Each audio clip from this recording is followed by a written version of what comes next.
예, 이어서 말씀 나눕니다. 첫 시간에 룻기를 전체를 이렇게 윤곽을 이해하는 성경이 말하고자 하는 의도를 이해를 시켜야만 룻기 강론을 해들어갈 수가 있어서 지금까지 전체적인 그 개념, 윤곽을 말씀을 나누고 있는 중이에요. 그런데 이제 첫 시간에 나눈 그 주제는 선악을 아는 지식을 가진, 즉 마음의 세계적인 율법이나 신해산 율법을 받은 사람들의 개념으로 성경을 읽으면 성경이 말하고자 하는 의도를 이해하기가 어려운 거다. 성경의 의도와 사람의 생각하는 바는 다르기 때문에 하나님의 생각과 사람의 생각은 서로 다르지요. 하나님이 사람의 생각에 맞추는 게 아니라 사람이 하나님의 생각에 맞춰야 되는 거예요. 그게 신앙이에요. 그래서 성경은 모두 생명이신 예수 그리스도의 계보를, 생명이신 예수 그리스도를 모든 사람이 같이 자신의 생명으로 새 생명을 얻게 하는 데 목적을 두고 성경이 기록된 것이지, 선악과의 그런 기준에 따라서 사람의 교훈으로 성경이 기록되어 있는 게 아니다. 하나님의 말씀은 하나님의 말씀으로 받아야 되고, 사람의 교훈으로 여기다 덧칠해가지고 또는 혼합시켜가지고 이게 엉망을 만들어놓으면 안 된다. 이것을 강조해서 말씀을 드렸었던 거예요. 자, 그러다 보니 이제 이번 시간 나누고자 하는 의지는, 하나님께서 죄인들을 불쌍히 여기셔서 우리들에게 값없는 은혜로 구원을 하셨다. 신약성경 이런 그 요지가 이렇게 간략하게 돼 있어요. 그리고 내가 너희를 사랑한 것과 같이 너희가 서로 사랑하라. 이게 이제 새 개념이다 그래요. 야, 그러면 이 사랑이라고 하는 개념이나 불쌍히 여긴다라는 개념이 성경이 말하는 의도와 인간들이, 종교인들이 생각하는 개념과 같겠는가를 생각해 봐야 된다는 말이야. 생명이신 주님, 모든 것의 주제자가 되시는 주님께서 불쌍히 여기신 것은 죄인들을 불쌍히 여기신 것이지 의인들을 불쌍히 여길 필요가 없죠. 그냥 놔두고 다 옳고 자선하고 잘 살 놈들인데 뭐 그놈들 불쌍히 여겨줄 필요가 있어요? 불쌍히 여겨주신다고 그러면은 어디서 와서 나를 이러느냐고, 나를 모르고 이렇게 나올 거 아니겠어요? 자신들은 불쌍히 여김을 받을 필요가 없는 자들이라고 자부하는 사람들이 누구냐 이거예요, 이게. 한마디로 말 예수가 반백이 하는 사람들이 다 불쌍히 여김을 받을 자격이 없는 사람들이라는 표시를 이러고 하는 거예요. 그리고 이제 나는 이제 가끔 사람은 사랑이라는 단어 때문에 망하는 거다. 세상 연속곡만 봐도 사랑에 울고 사랑에 웃고 하다가 결과적으로는 그 사랑 얘기하다가 그 여자들이 그래서 연속곡을 좋아해. 여자들 하면 사랑받기를 좋아하는 게 있는가 보니. 남자들은 연속곡은 에이 돌아서 버리죠. 운동 경기나 하고 한다고 저기 보고 뉴스나 하고 그러면 그거나 들여다보지. 연속곡 하면 아주 싫어하거든. 남자들은 특성이 그 막 울고 짜고 막 했었는데, 왜냐하면 서로 사랑, 인간의 사랑 얘기하다 그러는 거거든요. 그래서 같이 울었도 텔레비전 보면서. 그럼 우리는 생각하면 그 답이 이미 나는 걸 한 번 이렇게 슬쩍 봐도 저걸 어떻게 엮어가서 어떻게 결론이 나나 이미 답이 다 나와 있어. 늘 하는 얘기인데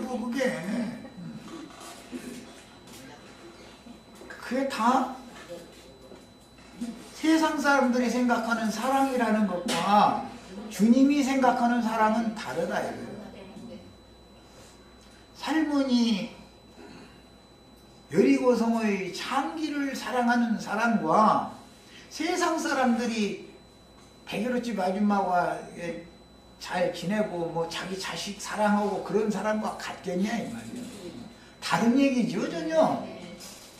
그래서 이 얘기를 내가 강조하는 것은 생명을 얻는다는 것이 뭔가를 알아야 되고, 오는 세상에서도 생명 안에서 왕노릇 한다 이러죠. 그럼 그게 무슨 말인지를 알아야 된다 이거예요. 그냥 무조건 오고 성경을 백날 읽어도 성경이 궁극적으로 말하고자 하는 의도를 놓치고 읽으면 하나님의 말씀이 사람의 교훈으로 변질되어 버린다 이거예요. 주님이 제자들을 불쌍히 여기시고 제자들을 사랑한 그 사랑으로 너희가 서로 사랑해라 그런 것이지, 내가 너희를 사랑한 것과 같이 사랑해라 그 말은 제자들이 무슨 내놓을 거 있는 사람들이었어요? 갈릴리 어부들이잖아요. 그래도 유대 출신 하나는 배반자가 되어버리잖아요. 가룟 유다는 그 유다 사람이거든. 나머지는 저기 갈릴리 출신들이요. 갈릴리 사람들을 유대인들은 이방인 취급했어요. 이방인과 똑같이 본 거예요. 주님께서 제자들을 사랑하신 그 사랑과 인간 세상에서 자기에게 잘해주는 사람 사랑하고 뭐 어떤 여자 사랑하고 뭐 자기 가족이니까 사랑하고 하는 그런 사랑 얘기는 다른 거다. 그런데 항상 교회에서도 나처럼 말씀을 가르치면 사랑이 없다 얘기를 딱 해버려요. 아유 나 귀가 부러져 들었어 하여튼. 그래서 나는 사랑을 헐래도 사람이 요구하는 사랑이 나오더라. 나는 그래서 아니 내 아내도 사랑 못해서 아내도 불만이 많은데 내가 진짜 누구를 어떻게 사랑을 하는 말이냐고 난 그거 못 온다고. 나라는 존재는 사랑을 할 수가 없는 존재다. 나는 늘 이 얘기를 해. 그러면 막 서로 사랑을 하고 했는데 막 사랑이 없다 이거야. 오죽 답답하면 내가 당신은 누구한테 무슨 사랑을 어떻게 했는지 한번 증거를 내봐라 이제 오죽 오면은 그러면 이제 상처받아가지고 말이야. 우리가 서로 사랑을 하고 그랬는데 사랑의 증거를 한번 내놔봐라. 막 이렇게 심히 말을 한다. 이래가면서 돌아서 가지고 와서 막 이러는 것을 내가 한두 번을 나온 게 아니기 때문에 이 전도라는 것이 그렇게 어렵다는 거예요. 생명을 말해준다는 게 이렇게 어려운 거예요. 이 생명을 얻어야만 영생을 얻는 거예요. 성경은 모든 사람들에게 다시는 죽음이 없는 영원한 생명을 넣어주는 말씀을 하는 것이지 사람들이 생각하고 있는 무슨 사랑, 겸손, 온유 뭐 그런 것을 허라는 얘기가 아니다 이거예요. 그걸 추구하는 게 뭐예요? 고상한 사람 되기를 추구한 종교인이죠.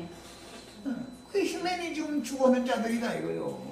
인간다운 인간되라는 게 성경 이야기예요. 신같이 되라는 거예요. 너희가 다 하나님같이 되라 그 얘기를 하는 거예요. 인간다운 사람 되라는 게 아니야. 이런 것을 구분을 못하면 안 된다. 성경 읽을 때는. 야, 이제 이런 기본 그 큰 틀을 가지고 성경은 생명의 말씀을 해나가는 중이다. 생명이신 예수 그리스도의 족보를 말하고자 한다. 룻기는 성경 전권의 요약이라 할 수 있어요. 이제 이 룻기가 끝나면 아가서를 할까 하는 생각을 이제 하고 있는데 룻기와 아가서가 성경 중에서는 내가 보기에는 제일 어려운 책이래요. 이해가 안 되는 이걸 룻기를 다 터득했고 아가서를 다 터득했다 그러면은 우리가 서로 사랑하자고 하는데 형님 사랑이 없습니다 이런 얘기 안 할 거예요. 룻기를 빨리 해야 될 것 같아요.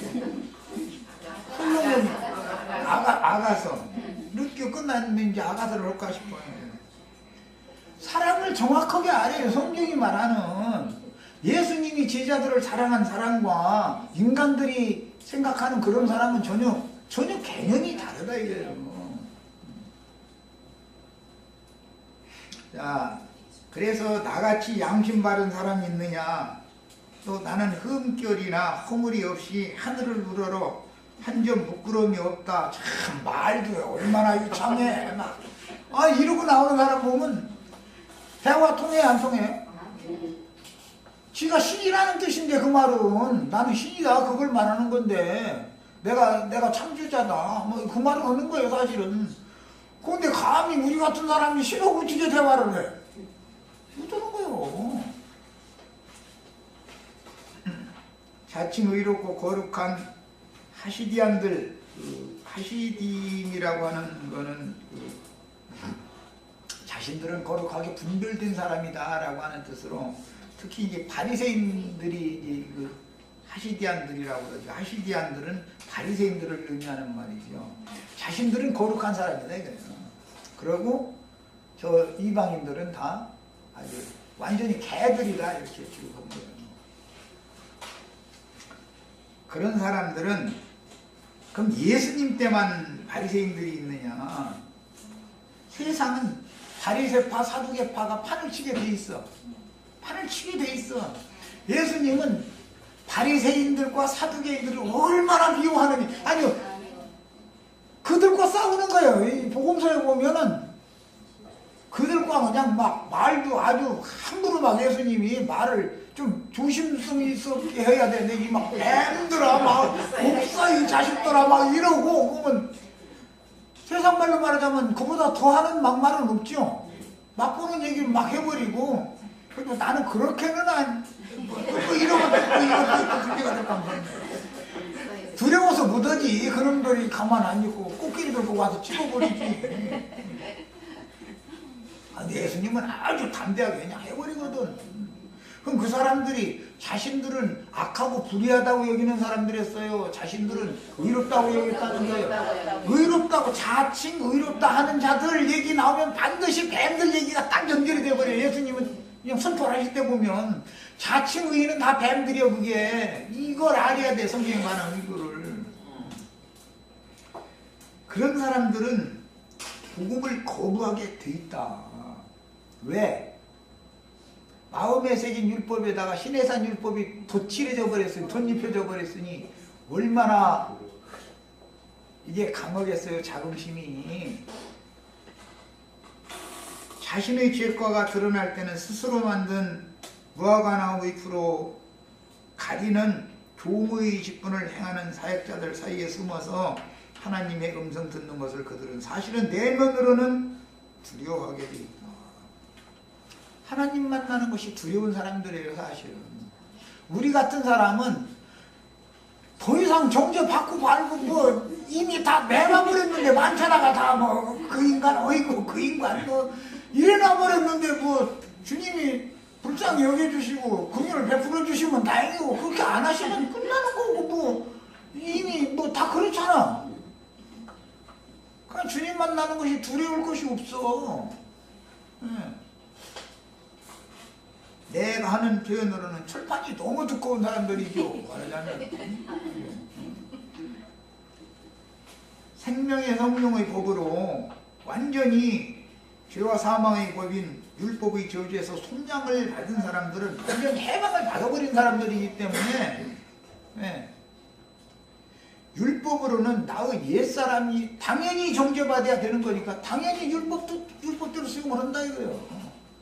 그러나 구속받은 나의 속사람은 은혜로 구원을 하실 것이 약속이 됐기 때문에 그 언약을 붙드는 거예요. 이제 이런 일이 있든 저런 일이 있든 간에 주님 이렇게 약속해놓고 주님 거짓말 하시지 않죠? 아니 나 이런 줄 알고서 주님이 나를 사랑했다는데 뭐 할 말이 있어? 내가 거룩한 사람인 줄 알고서 사랑했다면 내가 할 말이 없지만 내가 이런 것을 뻔히 하나님이 알고 사랑했다는데 어떻게 할 거야? 그럼 누가 이것을 정죄를 할 거예요? 나를. 이게 해방받은 사람이다 이거 이게. 이 얘기를 하는 거예요. 성경이라는 건 예수님의 집인 교회는 처음 출생은 부정하고 더러운 여자지만 태초부터 스스로 계시는 생명의 말씀이신 그리스도께 값없는 은혜로 접붙임을 받은 자들 예수의 피로 사신 바 되어 하나님의 것으로 드려지고 주의 왕복과 제사장을 삼아주신 자들 곧 피로 구속하심을 받고 장자들의 종에 후사들이죠. 장자들이라는 말은 후사들의 종에 들어갈 권세를 얻은 이기는 성도들로 세워지는 것이다. 예수님이 주님의 집이라고 하는 건 이렇게 세워지는 것이다. 이게 라헬과 레아의 같이 그 이스라엘 집을 세운 라헬과 레아의 집과 같이 네 집에 들어가는 여자로 그렇게 이스라엘 집을 세우는 여자가 되기를 축복받았다고 돼 있어요. 우리 이런 다 건축자들이다 이거. 시몬은 룻에게 오늘 어디에 가서 이렇게 풍족한 곡물을 얻었는지를 물었고, 룻은 보아스를 만난 경위에 대하여 자초지종을 말하게 되었는데, 우리 윤자매님이 예수님 만나는 것을 내가 오늘 가서 예수님 만나야지 하고서 가서 찾아갔더니 만났어요. 예수님 그냥 어떻게 헤매는 중인데 어떻게 그냥 우연찮게 그냥 만나게 된 거예요. 이거다 이거요. 선민들은 자신들에게만 와야 되는 거예요. 하나님은. 그런데 예수님은 그들로는 관계가 없다는 거잖아요. 지금 시몬은 자비를 베푼 베들레헴의 부자인 보아스가 자기 가문의 기업을 물을 근족 중 하나라는 것을 그 자부에게 룻에게 말해줍니다. 성경에서 이방 여인 룻이 히브리인의 밭에서 이삭을 줍는 것은 혈통적으로는 이방 죄인이 유대인 신분인 주님과 제자들의 모임에 참여하여 주님의 입으로 나오는 영과 생명의 말씀을 기동량하는 것을 상징하는 말이다.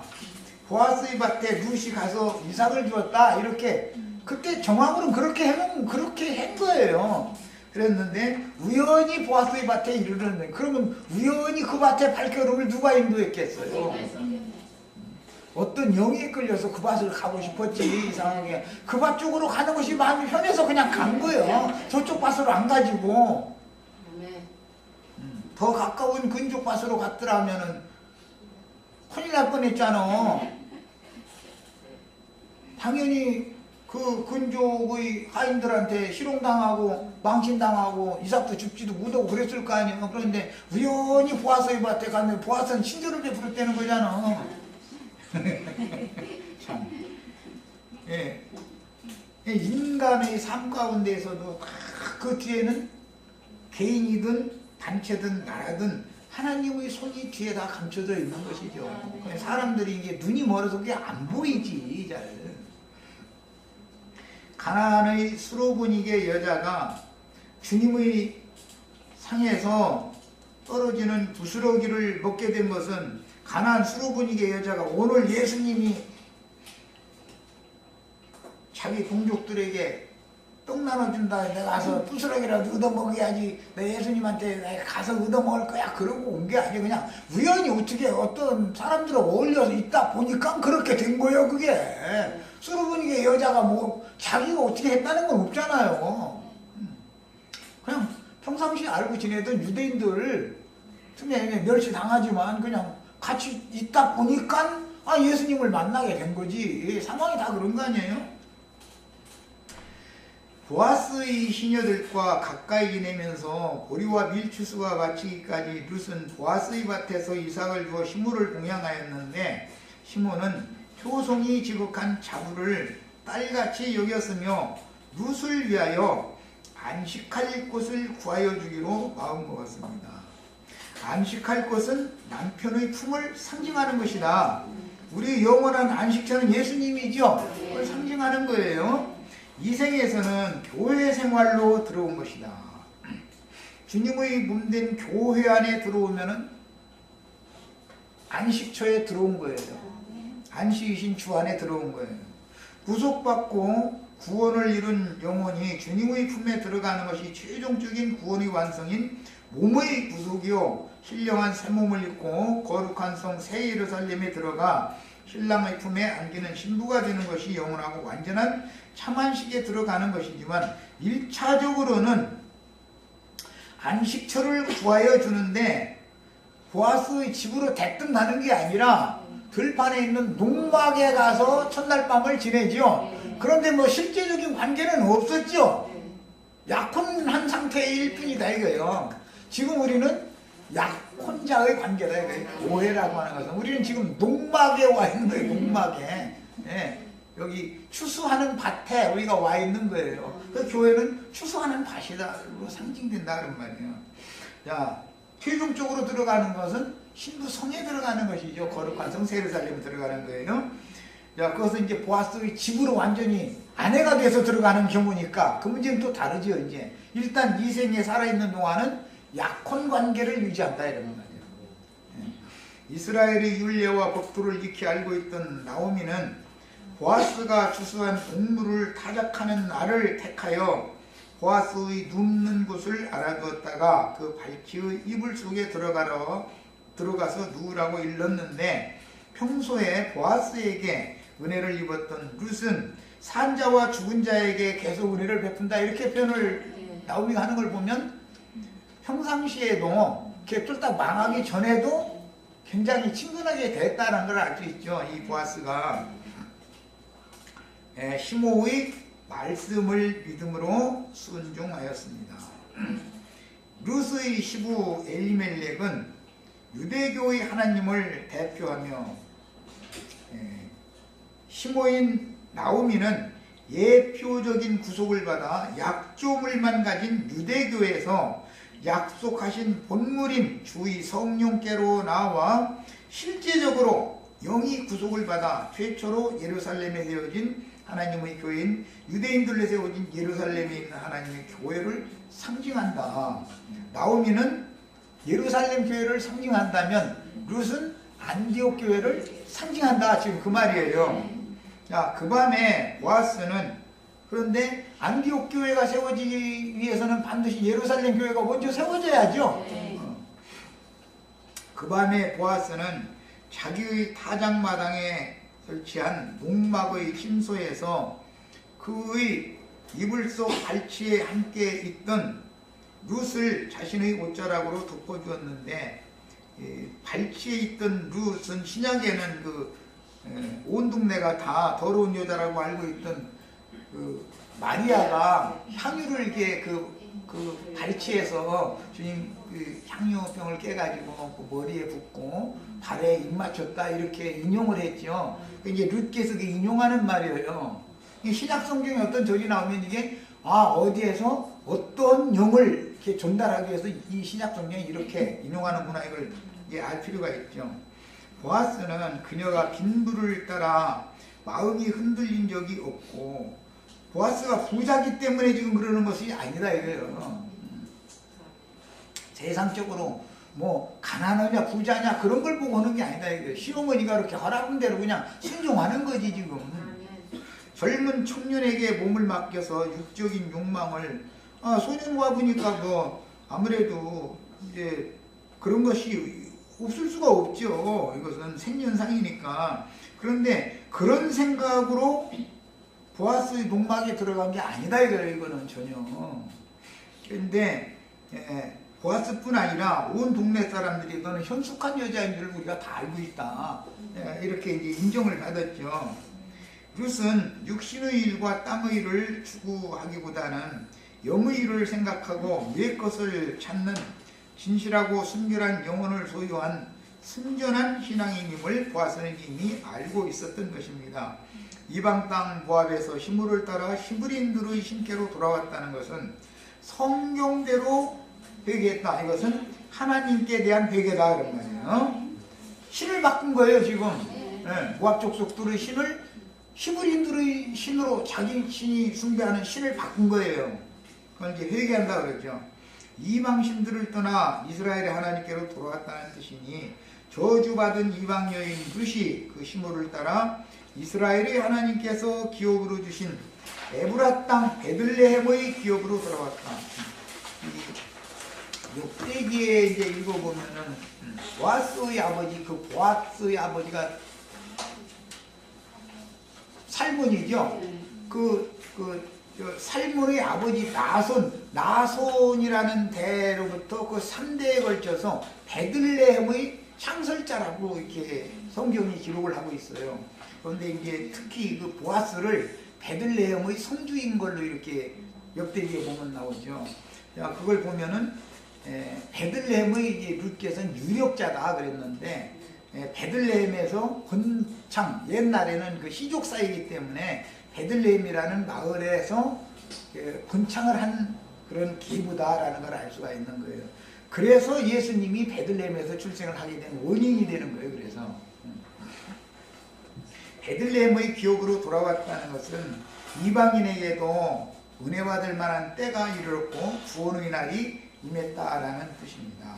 이것은 이방인의 때가 왔다는 것을 상징하는 거다. 이게 룻기에서는 그녀가 빈부를 물론하고 젊은이를 찾지 않고 시부와 동년배였을 보아스를 찾은 현숙한 여자로 인정을 받았다는 뜻은 그녀의 회개가 주님께 받아들여졌다라는 뜻으로서 신을 바꾼 것이 이에 회개가 받아들여졌다 그런 말이에요. 하나님이 그녀의 믿음을 의로 여겨서 정결하다고 인정했다는 뜻이니 하나님이 의롭다 하면 누구도 정죄할 수 없죠 이제. 네. 여자의 지금 행실이 사람들이 눈에 드러나면 얼마나 수군거리고 비방을 하겠어요. 그런데 하나님이 이것을 의롭다고 인정을 하면 누구도 비방을 할 수 없는 거다 이런 말이에요. 이것이 생명의 책이죠. 그러니까 여자의 태를 상징하는 영혼이 순수하고 정결해졌다는 것을 상징하는데 신약성경은 회개한 죄인들이 하나님께 받으심이 되면 정결한 처녀라고 비유하는 것이다. 자연적인 처녀를 처녀로 보지 않는다 이거예요. 성경에서는 처녀가 잉태의 아들을 낳는다 그러면은 그 말이 하는 의도를 알아야 돼. 시온딸, 처녀딸 시온, 처녀딸이라는 말을 할 때, 처녀딸 이스라엘 이런 말을 할 때 이스라엘이 어떻게 처녀가 되겠어요? 그 모든 백성들 전체 이스라엘 나라를 일러서 처녀라고 할 때는 바벨론에 가서 또는 아수르에 가서 사로잡혔다가 돌아온 백성들을 처녀딸이라고 그러는 거예요. 이것은 세상 그 짐승에게 가서 더럽힘을 당하고 수모를 당하고 나서 눈물을 흘리면서 회개하고 돌이킨 영혼들을 상징적으로 처녀라고 그러는 거다 그런 말이야. 저기 문이 열렸네. 그러므로 그녀의 이런 행동은 그 시모가 시키는 대로 행한 것인데 예루살렘에 세운 교회가 전도를 할 때 그 전도를 이방교회는 받아들여야죠. 그 말이란 말이야. 시모가 하라는 대로 한 거예요. 원래는 예루살렘 교회에서 12사도들이 전도를 시작했기 때문에 사도들의 전도를 이방인들도 받아들여야 된다. 이거 순종함으로 받아들여야 된다. 이런 말이에요. 그걸 상징하는 거예요. 이스라엘의 율법에 따라 그 남편의 조상적부터 대대로 유전된 기업을 물러달라는 간곡한 부탁을 호소하는 행동임을 보아스는 잘 알고 있었습니다. 룻이 부정한 그런 어떤 마음을 먹고 하는 행동이 아니다 이거죠. 그 보아스의 농막에 보아스가 잠들었는데 어쩌다 보니까 뭐 발밑에서 뭐가 걸리니까 깜짝 놀래가지고 깨가지고 너는 누구냐고 물어본 게 된 경위일 거 아니야. 그런데 그것은 룻이 무슨 음란한 생각을 가지고 그런 것이 전혀 아니고 윤리도덕의 문제가 아니다 이거는 전혀. 그게 아니고 다만 이게 윤리도덕의 문제가 아니죠. 생명의 계보를 잇는 것과 관련시키는 얘기이기 때문에 윤리도덕의 문제로 그런 성경을 읽으면 성경이 안 풀린다는 걸 이미 첫 시간에 말씀드렸던 거예요. 성경에서 타작마당은 저주받은 육신의 몸을 벗는 골고다 언덕 위의 동산에 대한 상징이며 그 동산에는 저주받은 육신의 몸을 벗겨줄 십자가를 세우고 그 나무틀에 못 박아 죽여줄 자들이 준비가 다 돼 있죠. 못 박을 자들도 있고 거기 십자가를 세워놓고 거기다 죽일 자들이 있는 거예요. 그곳이 해골의 곳이다 라고 구약성경에 예언이 되었고 모든 수고와 시름들을 거기에서 드디어 내려놓고 영원한 안식에 들어가는 것은 바위에 판 새 무덤에 장사됐다 이렇게 표현하는 거예요. 그곳에서 마음의 쉼을 얻는 바위에 판 새 무덤이 예비되어 있는 곳입니다. 이건 굉장히 이제 우리가 그럼 이 생에서 신앙생활을 하다가 주님의 시간표는 멀리 남아있고 인생의 날짜는 자기 세대는 쉽게 끝나는데 주님 품에 들어가면 어디로 갈 거냐? 음부의 낙원에 간다. 이제 내가 이렇게 가르쳤는데 내가 아무 근거도 없는 소리를 하는 게 아니에요. 예수님은 그분의 피로 토기장의 밭을 샀는데 그 밭을 피밭이라고 그러죠. 네. 그 피밭의 용도가 뭐예요? 나그네들의 안식처, 묘실이다 이거예요. 야, 이 생에서는 나그네로 살다가 죽으면 그곳에 들어가야 된다 그런 말이에요. 거기가 안식처다 이거예요. 거기가 사후세계의 안식처다 이거예요. 현세의 안식처는 교회지만 교회 생활을 하다가 죽으면 토기장의 밭에 들어가는 거다 그런 말이에요. 그것을 주님이 그래서 이 생에서만 구속을 이루는 게 아니라 이 생 너머에까지도 주님의 구속은 그것까지도 미친다 이거예요. 하나님은 미치지 않는 곳이 없죠. 하나님은 어디나 다 계시죠. 네. 사후세계에도 안식이신 주님은 여전히 그곳에서도 우리 형제 자매님들이 죽어도 걱정이 없어. 그래서 이제 이런 이치를 알면 바위에 판 무덤에서 생명의 부활로 부활될 것을 확실하게 믿으면 토기장이가 준비해놓은 토기장이 밭을 사서 나그네들의 묘지가 이미 준비되어 있는 것을 믿으면 이 생에서 하루라도 더 오래 살면서 고생할 필요 없죠. 안식에 빨리 들어가는 걸 추구해야지. 그렇죠? 진리를 알아야 돼. 그래서 진리를 알아야 제일 해방받기 어려운 게 뭐죠? 죽음의 권세죠. 죽음의 권세. 진리를 알면 사망 권세도 벗어나서 이길 수 있다 이거예요. 해방받을 수 있다 이거예요. 이미 생존 세계에서만 안식처가 준비되어 있는 게 아니라 사후의 세계에 들어가도 이미 안식처가 평안히 쉴 처소가 준비되어 있다 이거예요. 주님의 구속은 이런 거예요. 그것을 상징한다. 목막에서 깊은 잠이 들었다. 아담을 깊이 잠들게 하시고 뭐 이런 것은 예수와 함께 죽는 것을 상징한다. 지금 이 밤에 사실은 영적 해석을 하자면 룻은 이 밤에 보아스와 함께 죽는 거예요. 깊이 잠들었다가 내 새벽에 이제 새벽 미명에 일찍 일어나야 돼. 사람들이 눈에 띄고 감으니까 이제 이렇게 돼 있어. 문자적으로 보면 새벽 미명에 주와 함께 부활한다 그런 거예요. 상징하는 거예요. 성경이라는 건. 야, 이 생에서 타작마당의 실제는 불시험이 끊이지 않는 세상과 분별된 처소인 교회인데 주님께서 죽임을 당하실 때 나의 옛사람이 함께 죽고 장사되실 때 믿음으로 함께 장사되어 마음의 쉼을 얻고 그 무덤에서 새 사람으로 함께 부활되고 함께 승천하여 하늘에 앉혀진 바 되어 하늘에 앉혀졌다는 것은 하나님이 우리 거처가 됐다 그 말이죠. 시편 90편 1편 내가 여러 번 인용했죠. 주여 주는 대대로 우리의 거처이십니다. 너희는 내 안에 거하라. 그래야면 나도 너희 안에 거하리라. 상호 거처가 되는 것이죠. 네. 그 이야기다 이거예요. 지금 심령의 희락을 누리는 것이 하늘에 앉혀지면 심령의 희락을 누리게 되는 거예요. 그것이 구속받은 성도들이 혼의 구원을 이루며 몸의 구속을 기다리는 교회 생활이요 믿음의 비밀이니 교회 생활을 자기 세대에서 끝내고 나면 어디로 간다고요? 토기장의 밭에 있는 묘실에 들어가는 거예요. 언제까지 거기서 기다려요? 네, 생명의 부활로 일어날 때까지 첫째 부활의 때까지 거기서 기다리다가 우리는 첫째 부활로 반드시 다 일어나셔야 돼. 그래서 나와가지고 이렇게 돼도 걱정 없다고 걱정하시지 마. 죽기를 무서워 일생에 종로로 다는 사람은 완전히 해방받은 사람 아니죠. 아직도 죄와 사망의 법에 여전히 묶여있는 사람이에요. 이 사람은 죽는 것이 두려운 거예요. 두려우면 뭐가 따른다 했어요? 두려우면 형벌이 따라오게 돼 있어. 평안하셔야 돼. 네. 살아서도 평안하셔야 되고 죽어도 평안하셔야 돼. 사후의 안식처가 준비되어 있어. 이것이 구속이에요. 그러므로 룻의 믿음과 동일한 믿음은 모든 사람의 것이 아니니 모압 사람들과 모압의 신들에게로 돌아간 오르바는 룻과 같은 믿음을 얻는 것이 아니고 오늘날에도 세상 교회에 속한 신자들의 믿음과 이기는 자들을 낳는 하늘의 장작교회에 속한 성도들의 믿음은 그 근본부터가 이렇게 다른 거다.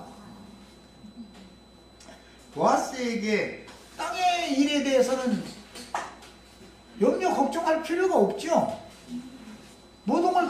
맡기고 사는데 죽음에 대해서도 염려할 필요 없죠. 죽음도 벗어나버리면 인제는 이긴 자가 된 거예요. 마귀의 최종 권세라는 건 죽음의 권세인 거예요. 사망 권세다 그래요.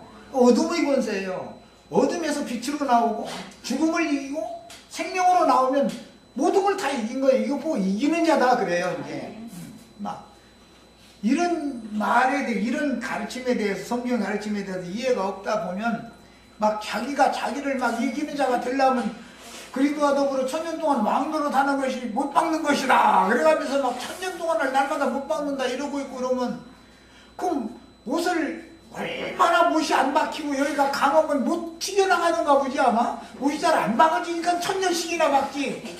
무언 놈의 옷을 예수 함께 단번에 못 박혀버려야지. 무언 놈의 옷을 1000년씩이나 박고 그런데도 우하니 쫓아가가지고 그날 일을 피고 이렇게 말귀를 못 알아두면 어떻게 할 거냐 이거요.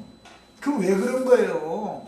선악을 아는 지식이 그들의 생명이 된 선악과의 독이 빠져나가지 않고 있는 거다 이런 말이에요. 율법의 죄와 사망의 법에서 해방받는 이치를 너무 모르고 있다 이 말이에요. 죄의 법에 사망의 법에 묶여있는 중이다 이런 말이에요. 자기가 자기를 어떻게 해보려고 몸부림치는 소리잖아요 지금. 얼마나 몸부림을 열심히 치느라고 막 1000년 동안이나 막 계속 날마다 못을 박는다고 그래요. 지겹도 안 해. 1000년씩이나 못 박고 앉았대. 이 육체라는 것은 방치질 한 번은 막 푹 못 놓고서 여기다 한 번 이렇게 해봐 푹 들어가 버리지 뭐 1000년씩이나 뭐 이게 얼마나 말도 안 되는 소리요. 그럼 무슨 뜻이라고요? 단번에 이루신 구속에 대해서 이해가 안 된다는 뜻이다 이거요. 그래서 근본부터가 이렇게 다르기 때문에 보아스에게 접붙임을 받아 그 생명의 대를 잇는 후사를 얻고자 하는 신앙생활을 실행하는 성도들이 추구하는 것은 세상교회 신자들이 추구하는 것과는 전혀 그 믿음이 다를 수밖에 없다. 똑같은 믿음인 것 같아도 그게 아니다. 다르다 이거예요. 보아스의 타작마당에 설치된 농막의 침소는 그 몸을 1000년씩만 못 박는 게 아니라 그냥 단번에 딱 못 박힌 거예요. 그래서 단번에 죽고 단번에 장사되고 단번에 부활되고 단번에 승천되어 있는 걸 그래서 단번에 이런 구속이 이게 그래서 강조한 거 히브리서에서는 이게 믿음으로 믿어져야 된다 이거예요. 예수가 죽을 때 나도 단번에 죽고 장사될 때 나도 단번에 장사됐고 부활될 때 나도 단번에 부활돼서 함께 하늘에 앉혀졌다. 이게 여기까지가 완전하게 딱 믿어진 사람이 여기에서 출발해야 된다 이거예요. 믿음이 여기에서 이 사람이 영이 완전히 구속받은 사람이다 이거예요. 이제 지금부터 그 이렇게 출발이 된 사람이나 혼의 구원을 이루는 잘하는 생명을 온전케 되는 과정에 들어가는 거예요. 자, 주님이 장사되었던 바위판 무덤을 상징하며 농막에서 깊은 잠이 들었다는 걸 상징하는 거예요. 창세기에서는 아담을 깊이 잠들게 한 거기서부터 상징한 거죠. 그럼 왜 그래요? 아담에게 배필을 만들어서 준비해 주려고 그런 거잖아요. 아담과 그 여자의 집을 세우게 만들려고 그런 거잖아요. 룻은 믿음으로 예수님과 연합되어 죄와 세상과 율법의 저주에 대하여 함께 죽고 또한 함께 장사됨을 체험한 것에 대한 그림이며 이 말이 정말로 영으로 깨달아서 딱 믿어지셔야 되겠어요. 이건 강요할 수 없는 문제예요. 이건 믿음은 비밀이니까. 그 다음에 주님의 동장은 하나님의 피로 사신 교회이니 성도들의 신앙 체험으로는 복음을 듣고 순종함으로 주님의 몸된 교회에 들어온 신자들은 약혼이 성사된 관계다. 그 밤에 사실은 약혼을 한 거죠. 뭘로? 언약을 받았죠. 약속을 받았죠. 나보다 가까운 근족이 있는데 알아봐서 지가 하겠다고 하면 좋고 지가 안 된다고 하면 내가 반드시 할 거다. 약속이죠. 확실한 언약이죠. 이건 불변하는 언약이다 그래요. 약혼이라는 것은 혼인을 약속하는 거잖아요. 약혼. 그래서 약혼 관계를 상징한다 이거예요. 농막의 그 밤에 그 언약을 받은 거지요. 다말은 자기에게 들어오기 전에 약조물을 미리 받은 거고 그 약속이 이루어지는 얘기가 결과적으로는 구원을 이루는 얘기다 이런 말이에요. 자, 보아스는 야밤에 농막의 침소에 찾아온 그녀를 충분히 이해해 주었으며 이것은 생명의 관점으로 이해한 거예요. 예. 무슨 음란한 여자가 있어 이런 게 아니에요. 이건 그런 뜻이 아니에요 전혀. 이스라엘의 율법에 따라 자기가 나오미와 루스의 기업을 누리기 위해서는 자신보다 더 가까운 친족이 있으니 그가 그 책임을 다할지 여부를 먼저 알아보고 난 후에 내가 내 옛 남편의 기업을 물러주어야 할지 여부를 결정하겠다고 일러주었으니 그것은 누구를 통해서든 더 가까운 근족이 하면 좋고 그가 않는다고 해도 걱정은 없죠. 보아스가 내가 분명하게 할 거다라고 약속을 줬으니까.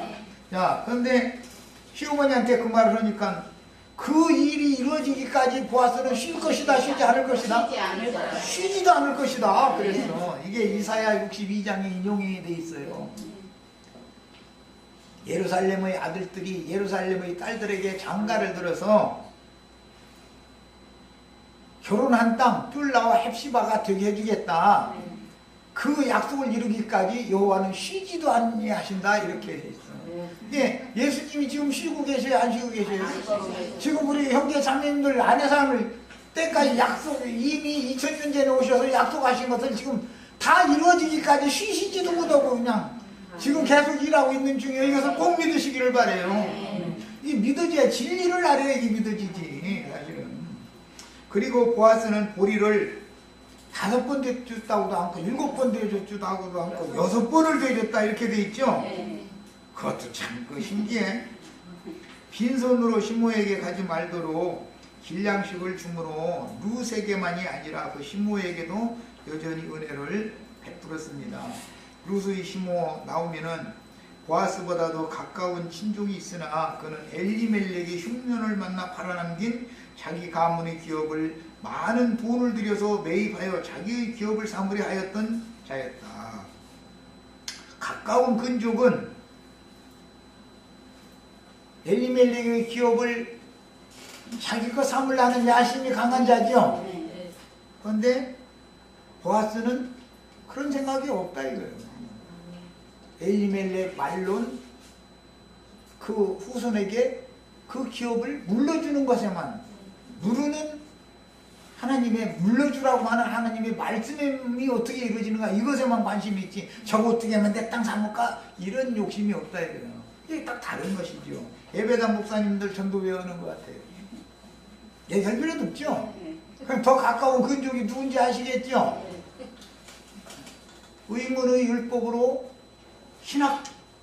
교리 신학 지식을 가지고 전도하는 사람들을 보아스보다 더 가까운 근족이다 그러는 거예요. 그건 예수님 때에는 유대교의 기득권자들이 있죠. 대제사장, 율법자, 서기관, 바리새인 이런 사람들이 예수님보다 이방 죄인을 구원하기 위하여 더 가까운 그들에게 먼저 그런 사명이 맡겨져 있었던 거다. 그런데 그들은